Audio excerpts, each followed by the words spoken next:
This episode is sponsored by BetterHelp. The holidays are over, the decorations are down, and suddenly everything feels a little empty. It's normal to feel the winter blues after the holiday excitement. January, February, and March are by far my least favorite months of the year. It's cold and dark, and I have to get some extra vitamin D on board. I also need to keep my regular scheduled appointments with my therapist. So if you're feeling that post-holiday funk, I definitely suggest you checking out BetterHelp because maybe it's time to talk. You might also be one of those people like me who makes New Year's resolutions and you get super motivated. So maybe you need someone behind you to hold you accountable and come up with a plan to meet your goals. BetterHelp is super convenient, totally online. You have a therapist right at your fingertips whenever you need them. So head over to betterhelp.com/wifeofcrime1 to get 10% off your first month. That's betterhelp.com/wifeofcrime1 for 10% off your first month. Bored at home? Head over to Chumba Casino and join some serious social casino fun. With hundreds of games at your fingertips, no purchase necessary. You can play anytime, anywhere. There's a special welcome bonus waiting for you when you sign up. Play for fun, play for free, and you could even redeem some great prizes. Visit ChumbaCasino.com and get ready to reel in the fun. Sponsored by Chumba Casino. No purchase necessary. VGW Group. Void where prohibited by law. 18 plus terms and conditions apply. So Russ, a few weeks ago, we talked about a serial killing duo known as the Toolbox Killers. And during that episode, you asked me if there are a lot of duos that kill together. And you know what? It turns out there are. And in fact, sometimes men and women do it together, and they do it in the name of love. So in honor of Valentine's Day, this is the case of Paul Bernardo and Karla Homolka.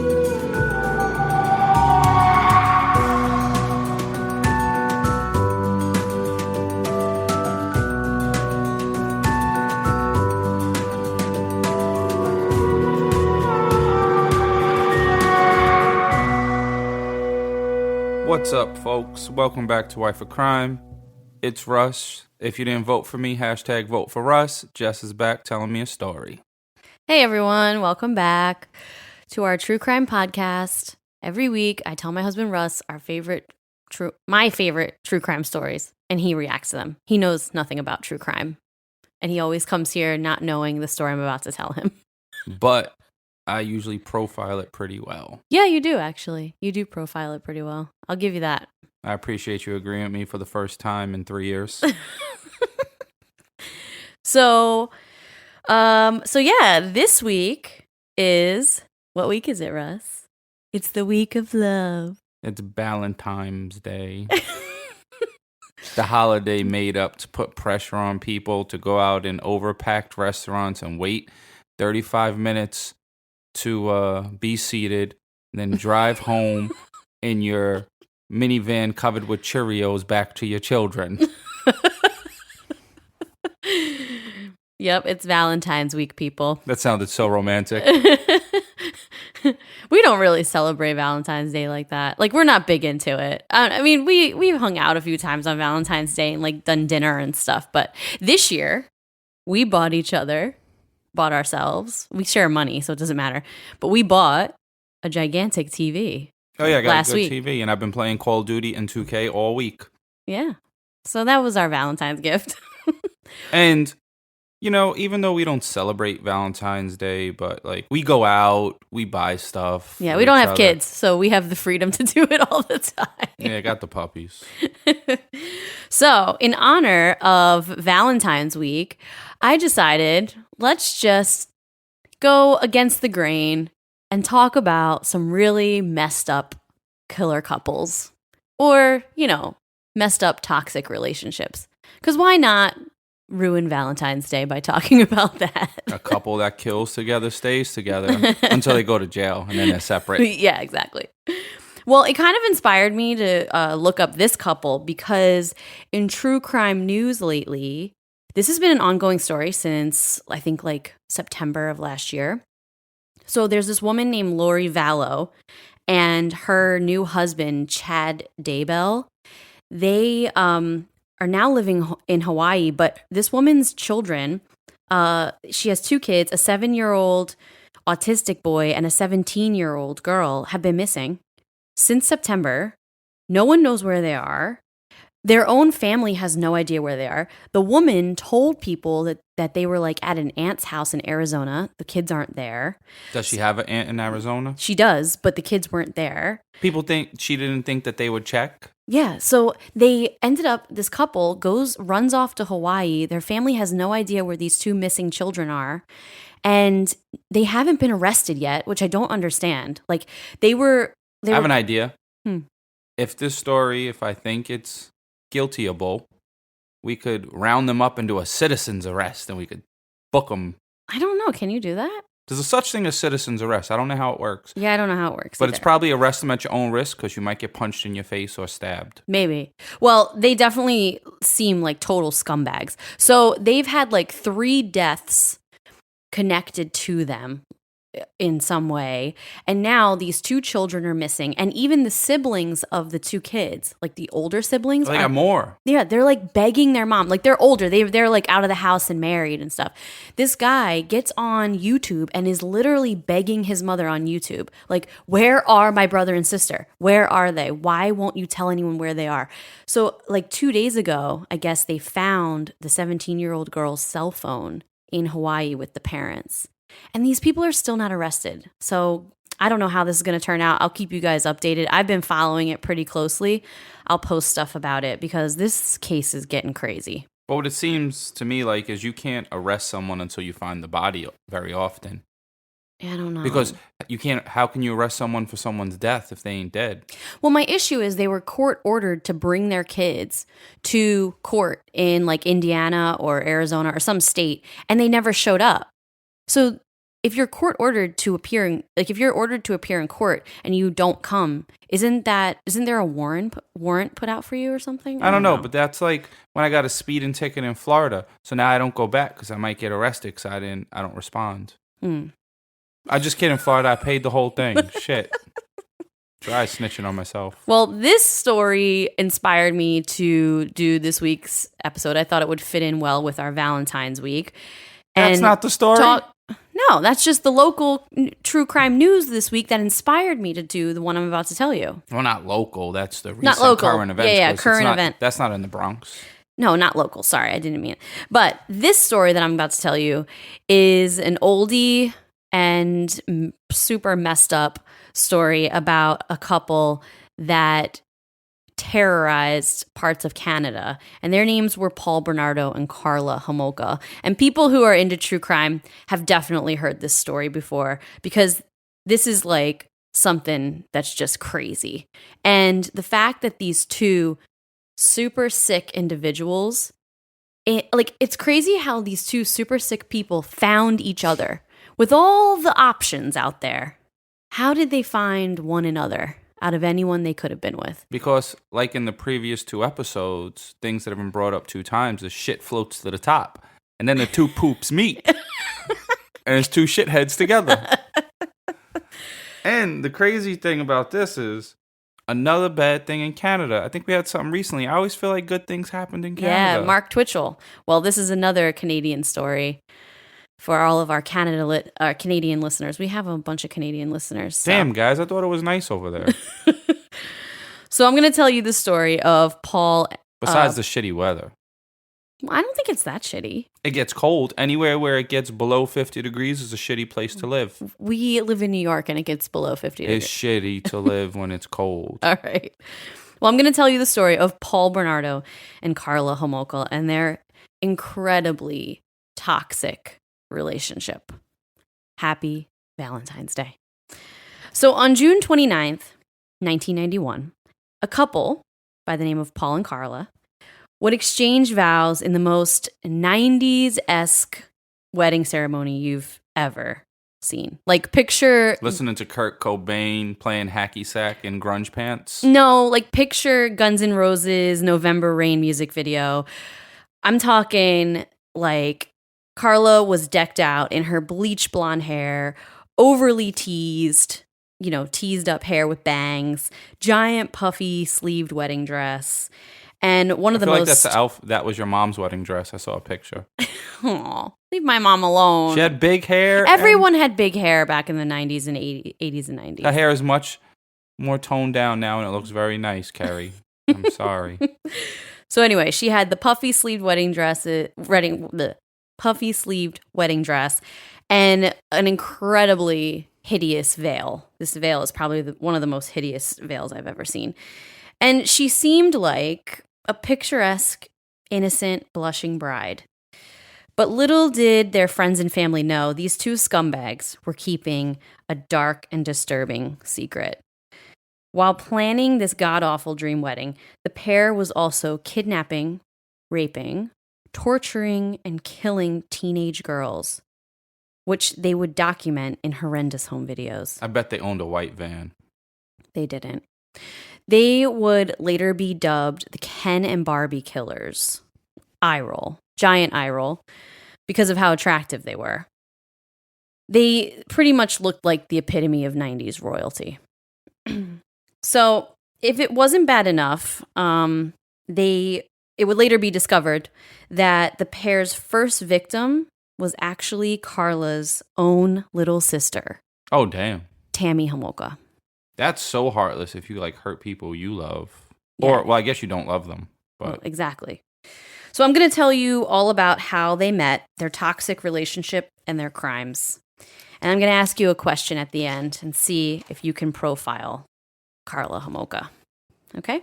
Don't test my skills. I'm kind of like a medium where it comes to me. It isn't on demand. I'm not like a bear in the circus juggling over here. Okay. Karla Homolka is now, to this day, considered the most hated woman in Canada. Are you ready for this story? I'm ready, eh? Okay. So Paul Bernardo was born August 27th, 1964 in Ontario, Canada. And he was raised in a middle-class family. Everything seemed normal. And he was known as a happy kid. Then in 1975, his father was charged with child molestation. And it was rumored that his father had molested his own sister. But still, according to friends and family, they said that Paul didn't seem overly affected by this. Even though this all came out, it was kind of a big deal, he wasn't really overly affected by it. But it was later, when Paul turned 16, that his mother told him his father wasn't really his father, and that Paul was actually a result of an extramarital affair that his mom had. Maury show. Yeah, exactly. Now, this kind of flipped a switch in Paul Bernardo's brain. He was 16 at the time when he was told this information.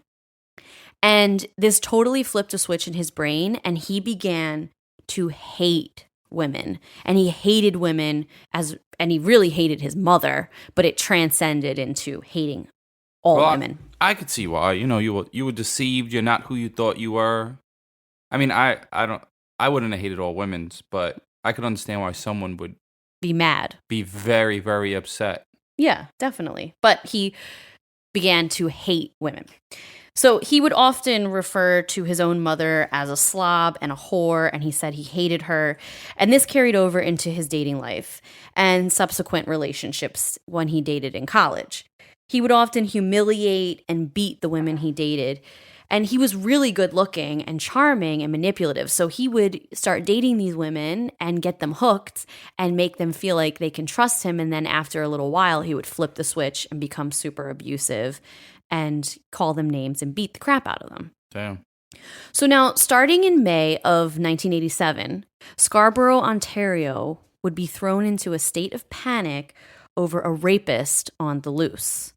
This man would come up behind women, later on in the evening or at night when it was a little dark out. He would come up behind women, grab them from behind, throw them down, and rape them. And in the street? Sometimes in the street, sometimes in a field, anywhere. This had to be like a desolate area. It's not like in a city or something. I don't know really how it's laid out, but there's no passersby. That's crazy. Well, the whole town was thrown into a panic, and this would go on for the next 3 years until a composite sketch looking identical to Paul would be published in the paper. So he wouldn't kill them. He would just rape them and let them go? He would just rape them and let them go. Some of them, that means he didn't wear a mask. No, he didn't wear a mask, but he would come up from behind them so that there was less of a chance of them seeing him.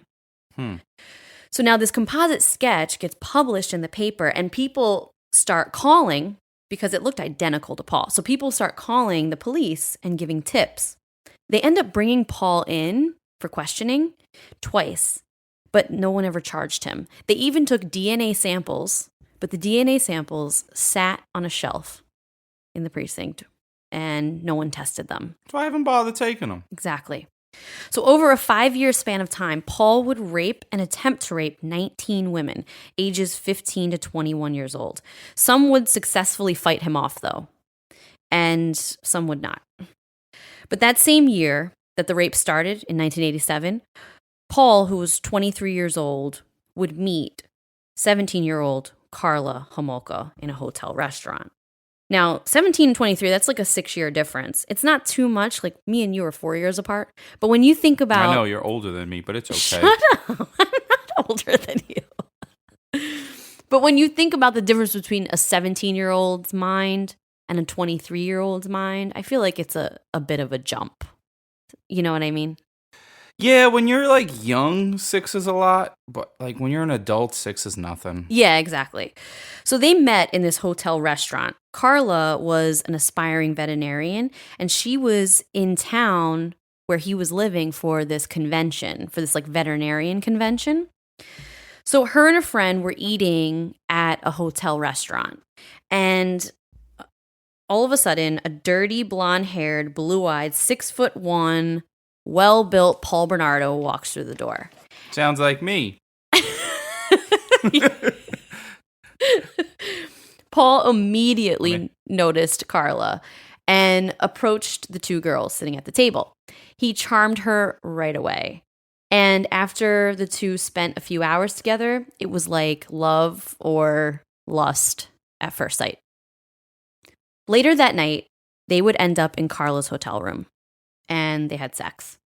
And then they became completely obsessed with one another. Like, this is the start of a super toxic, obsessive relationship. Paul and Karla quickly discovered that they had the same sexual fantasies, and they entered into a more sadomasochistic relationship, like the one I talked about last week. Yeah, exactly. It's like a dominatrix thing. Yeah, so, well, no. I've also learned that if you're a sadist, the person receiving is not a sadie. No, they're not. They're not a masochist. They're the masochist. Yeah. So I'm getting educated on all the true crime. Well, it's not true crime. This is just sex. This is BDSM. All right. So Paul was Karla's master, and she was his willing slave. And at his request, she would call him king or master. Barf. Well, some people... I wish you would. I wish you would, Russ. Tell me to call you king or master. I'll tell everyone what you call me right now. What? I don't even know what you're talking about. Don't say anything. Me neither. I was just saying that to try to embarrass you. Okay. So now, eventually, the two would move into Karla's family's house in a town called St. Catharines. And so now they're living with Karla's parents and her siblings. After moving in together, Paul became increasingly... He's a bum living in his girlfriend's... Yo, he's the biggest piece of crap scumbag. House. Like, come on. So he... I didn't know about that. I just knew he's a... Oh, yeah, because all the rapes. Yeah. Sorry. He's a terrible person. I got sidetracked on the bum.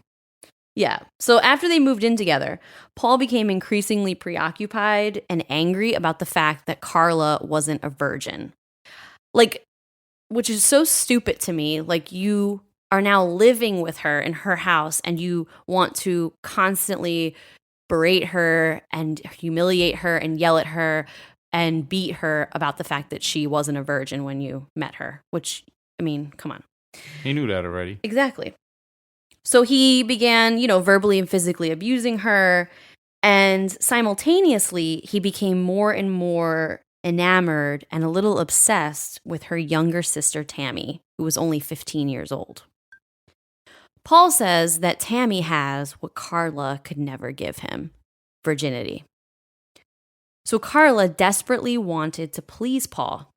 So she agreed to offer her sister up to him as a virgin sacrifice for a Christmas present. So the two devised a plan. They decided they were going to drug and rape her sister. And this plan would work because since she would be drugged, she would never remember it. And it's something they could do without getting caught. Ugh. So Karla agrees to steal an animal sedative from her vet clinic that she works at. This drug is called Valentine. And it's an anesthetic. It's supposed to be put into a vaporizer that you mix with oxygen so that the animal doesn't get put too far under where they can't come out of their comatose state that they're in. So you don't drink it or something like that? No, so you don't not wake up. It's like a vaporizer that you... No, you answered what I was saying. Go ahead. Okay. So she also buys triazolam, which is a sleeping pill. It's like a tranquilizer. Pretty much. It's a pretty heavy sleeping pill. So on the evening of December 23rd, 1990, after her parents went to bed, Karla and Paul tell Tammy, hey, let's go down and hang out in the basement and we'll drink and have a few drinks and hang out. When they go down in the basement, they start to fix Tammy drinks and they just keep feeding her drinks, and these drinks are laced with sleeping pills. And eventually, Tammy gets really out of it, super drugged up, and she's kind of disoriented. Eventually, she passes out. And at that time, Karla takes the animal sedative that I told you about, the one that's used to put the dogs and cats under. She takes it and she puts it on a rag, like how people do when they put chloroform on a rag, and she puts it on her face. Yeah, like in the movies. Yeah, but the problem is it's supposed to be used with a vaporizer. So she shoves... So it doesn't work? No, it works too much. So she puts this rag on her sister's face, and after she does that, they turn on a camera and they film themselves raping her sister, both of them. Okay. Damn. In the middle of them doing this, though, her sister vomits and chokes on her own vomit because she's in too much of a comatose state. Suddenly, she stops breathing, and the two stop. They turn off the camera and they call 911. The police are on their way, so they scramble around and they hide all the evidence. They hide the video camera, they hide the drugs, and they say that they just came downstairs and they saw their sister passed out on the ground in her own vomit. And the police believe it. They take her sister to the hospital and she is pronounced dead on arrival. Okay? This was never investigated. So the family bought the story, the parents. No one suspected foul play, and they just thought that her sister died of an overdose of drugs and alcohol. No one tested her, no toxicology report. They didn't go through all that. So now, part of me, if you just stop the story here and you think, okay, this woman enters into this relationship with this terrible man who abuses her. She's so obsessed with him, she decides to do this sick, disgusting thing just to keep him in her good graces. And then an accident happens and her sister dies. You think, okay, maybe that's her time to feel bad and, make up for everything that she did and turn her life around and not keep going. She can't turn it around because she just committed murder. Well, no. So, but I would think that after this accident happened, because, the way she portrays herself later is that this was all an accident. She was the abused woman who, just did whatever he said. You would think that she wouldn't continue into this behavior. I would. Well, you would, but I'm just saying that because a lot of people might not. No, if you can do this, you can do a lot of bad things. Well, yeah, it turns out that she does do more bad things. And from the outside, it looks like these two are mourning the death of Tammy. But in actuality, Karla would regularly dress up in her sister's clothes, and they would reenact the entire thing on film and then watch it. Weird as shit. Yeah. There's another weird story. It's bad. So this incident increased Paul Bernardo's lust for rape. Okay. And in 1991, he and Karla moved out of her parents' house and into their own home. But let me tell you like some weird facts about Paul Bernardo.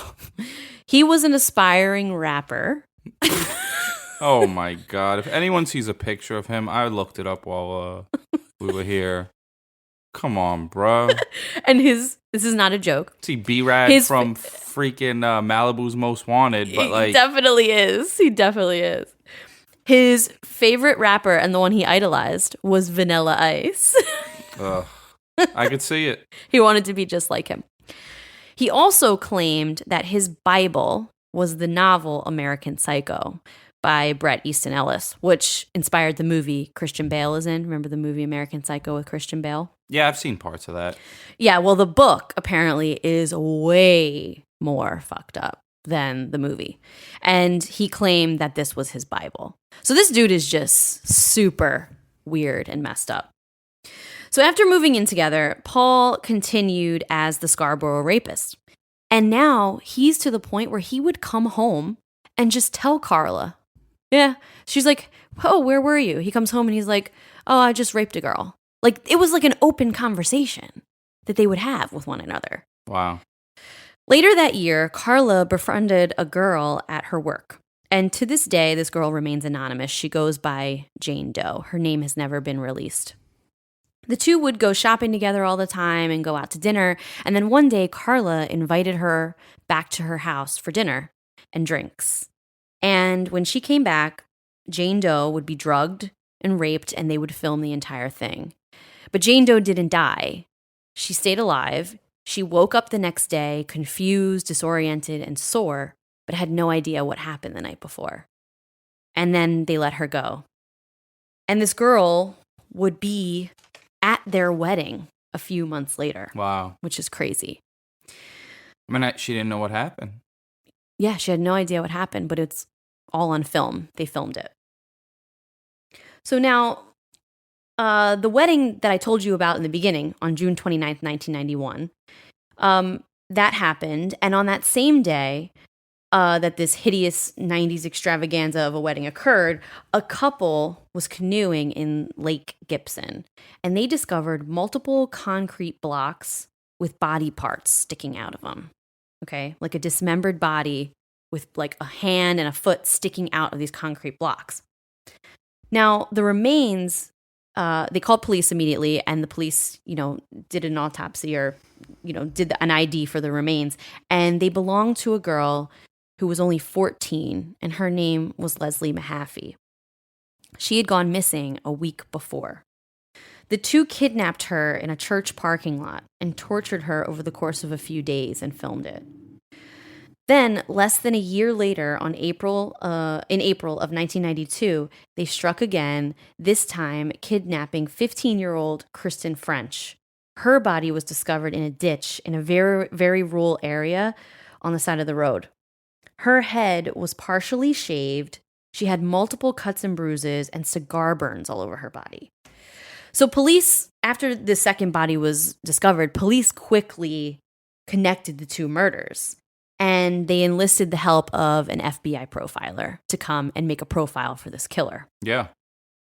So police started looking again at Paul Bernardo because I'm going to post up the composite sketch. It literally looks exactly like him. And they kept getting tips. Apparently, tons of people that knew Paul called in and, gave these police tips about him, talked about how angry he is, how weird he is, and just like his overall personality. Some people just got really weird vibes from him.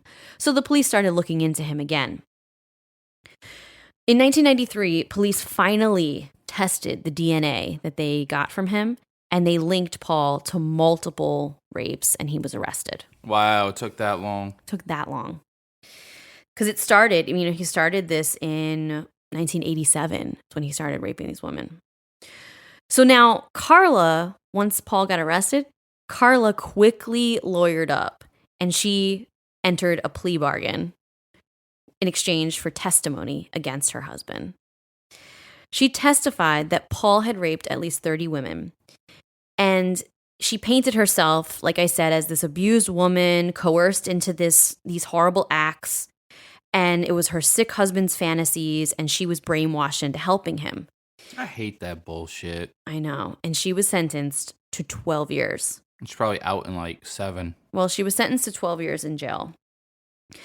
Now, this would end up backfiring because at the time that Karla got sentenced, no one had access to these videotapes. Oh, shit, the videotapes. So they're all going off of Karla's story. As my man Warner Wolf would always say, let's go to the videotape. Look him up, Warner Wolf, sports broadcaster, legend.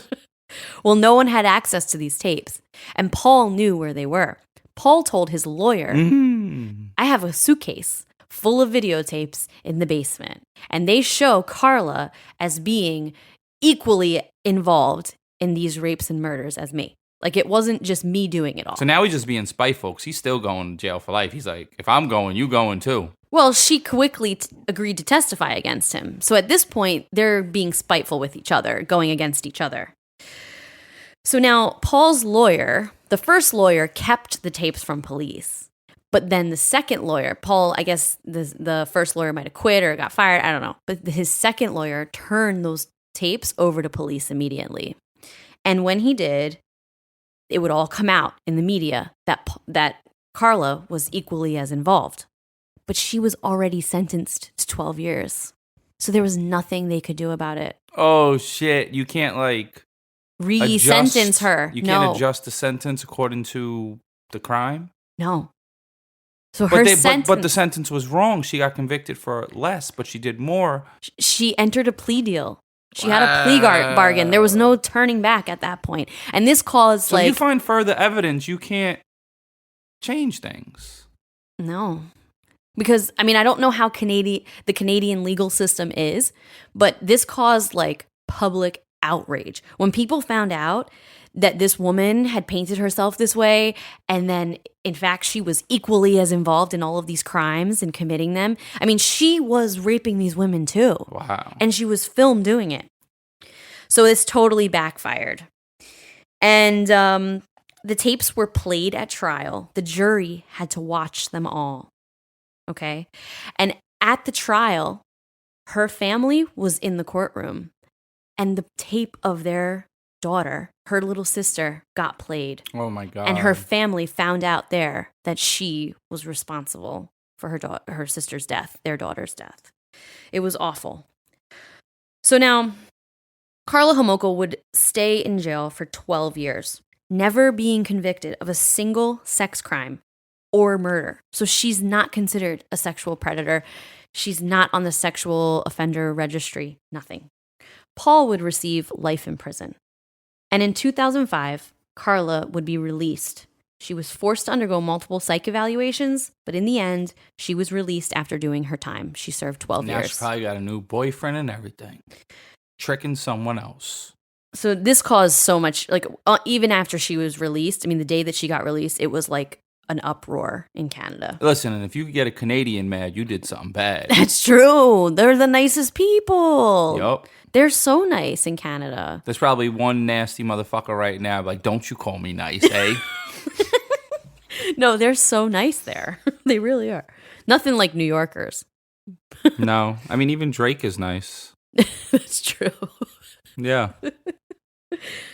So now, this caused so much outrage, but nothing could be done. I mean, she served her time and she got released. Like, that's it. And there's no double jeopardy. You can't try her for the same crime. She served her time. Wow, so where is she now? Well, this would solidify her as the most hated woman in Canada. And is she still in Canada? She sure is. So she ended up marrying her lawyer's brother and having some children. And she lived in Quebec for a little while and then moved to Guadeloupe, which is an island in the Caribbean, but then moved back to Quebec. And that's where she lives to this day. And she's a murderer and raper. And she's under another name. She doesn't use the same name, obviously, because it was so televised. Yo, someone find her and share No, it. they all found. No, she's in the news all the time because a couple years ago, it was found that she was back in the media again because parents at an elementary school found out that she was volunteering at the school. And the parents, when they found out that she was volunteering, they got so pissed. They should jump her. And the media, you know, I'm all about jumping. The media, caused a big stink about it and put it all in the newspapers. So now she's not allowed to volunteer at the schools anymore. Paul's parole hearing was in 2018, and he was denied after only 30 minutes of the parole hearing. So he ain't going nowhere. Yeah, he's never getting out. So interesting thing about Paul and Karla is Paul, he scored 30 to 35 out of 40 on the psychopathy checklist. And Karla only scored a 5 out of 40 on the psychopathy checklist. I don't even know what you're talking about. It's a checklist. It's kind of like a test to see if you have psychopathic tendencies. And it's something that it's like a checklist that you can do. And he scored an incredibly high score, 30 to 35 out of 40. But what happens if you answer it the way you think you should answer it instead of truthfully, like she might have, and that's why she got 5? There you go. And he's just like, I'm in this motherfucker, so I'm in here forever, so I'm just going to say whatever. Well, I was about to tell you that. So good thing you brought that up, because I was about to say, I don't buy this crap that she was the victim of abuse and brainwashed and all this stuff. I don't believe it. No, I really don't. I mean, she's a low self-esteem person that was trying to please someone that she felt had power over her. But she also has tendencies of a bad person as well, because I don't know. You just can't do something like that unless you're a bad person, in my mind. Yeah, it seems like it probably wasn't originally her idea, but she went along with it because she was insecure and wanted to be loved. Okay, well, I still think she's a bigger scumbag than that, to be honest. I think you're giving her a little bit too much credit. I do think she's insecure, 100%. But I think that she's a bad person. And I do think that... Well, she's a piece of shit, and if she drowned in the water, I wouldn't care. Well, don't say that. I wouldn't. But I do think that maybe she scored such a low score on the psychopathy checklist because she gave, the right answers. Yeah, I feel like if you're a psychopath or something and you have a half of a brain, like say like Ed Kemper had a high IQ, you could probably be like, this is probably what they would want to hear. Mm-hmm. So I'll tell them this. Yeah, no, it's true. Ed Kemper got out of psych evaluations all the time. Remember, he went to a psych evaluation with a girl's head in his trunk of his car. Yeah. And they said he was like completely rehabilitated. Yeah, you can tell them whatever they want to hear. Yeah. So she's still living out free, living her life. And Paul Bernardo is in jail for life. And he says, Paul Bernardo's story, and he's said this the entire time. He said that, yeah, I raped these girls. I played a part. It was my idea. But Karla killed them. He maintains that Karla is the one that actually killed the women. That finished them off when they were doing all that bad stuff. So that's what he says. The only people that will ever know the truth is the two of them. And they say different things, so we'll never know what really happened. But this is the toxic, disgusting relationship of Paul Bernardo and Karla Homolka. Happy Valentine's Day, Russ. Yeah, it was pretty disgusting. It was. It was a short one. Well, everybody, have a wonderful week. Have a good weekend. If you are celebrating Valentine's Day, have a wonderful, romantical evening with your lover. And hit us up on Wife of Crime Pod on Instagram. And go buy a shirt on wifeofcrime.com. If you're having low self-esteem, it'll make you feel better about yourself. It's a really good Valentine's Day present. True crime and chill. Yeah, I'm wearing my hoodie now. He is. All right, guys, have a wonderful week. Thanks so much. See you later. And when you chill, take the hoodie off. Peace. Bye.